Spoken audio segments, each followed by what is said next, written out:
Like every plague, corrupted blood spread to humans through animals. So I'll explain how it started. It was supposed to appear in the fight with Hacker and could in fact pass and spread to other members of your party. By the time someone could have gotten out of the dungeon, they would have recovered, so it doesn't spread. However, there was a coded oversight where if you sent back your pet, it would stay infected. So, someone sent back their infected pet and coded back in the populated city of Azeroth. However, that's about all that is known about this patient zero. For an accidental plague, there are surprisingly realistic walls. Healers functioned as doctors. However, the less organized healers often got infected and spread the very disease they were trying to hold at bay.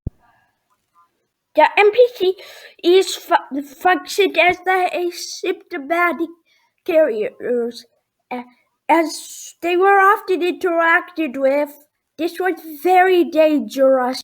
Low-level players were like the vulnerable populations, children, elderly, immunocompromised, etc.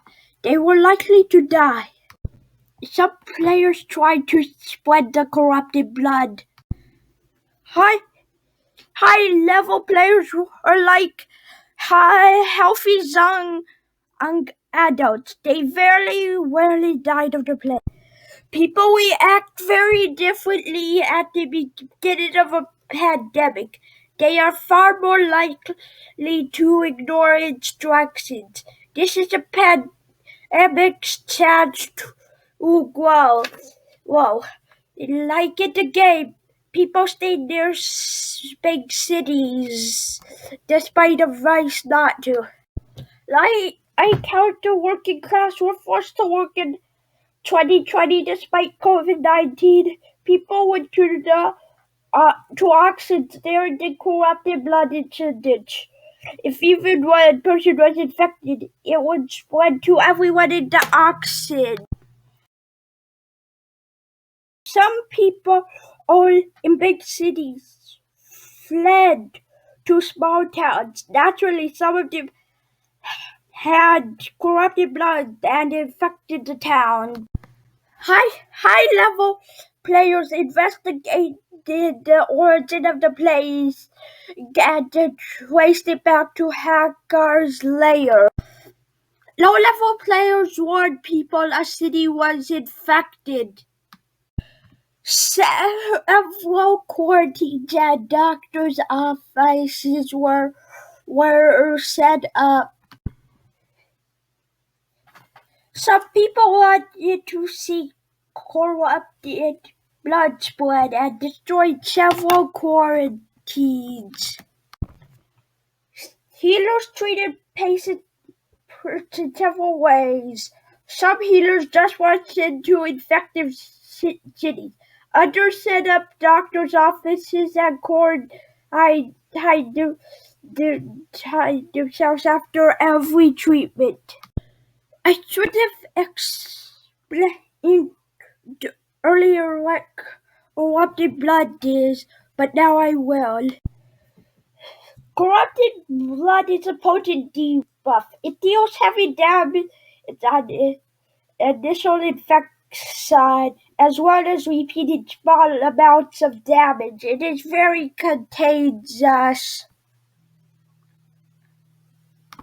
It was supposed to be limited to the fight with Hacker, and it's contracted by going into to a certain area, and essential to defeating Hacker. Eventually, this The wheel isn't had to break down. This is where it broke down. It eventually got out of control, and Blizzard had to make a patch and reset every server. People knew how much health they had left. They respawned. We've concluded, but we need to understand Blizzard's perspective on this issue. Actually, no, we don't. I just want you to. Blizzard intended the Hackers Lair to be a fun challenge for high-level players in the expanse. The staff discovered the defense buffs escaped the Hackers Lair. Blizzard tried to make it clear this was accidental, while people treated it like an intentional world event. Blizzard worked hard on a patch.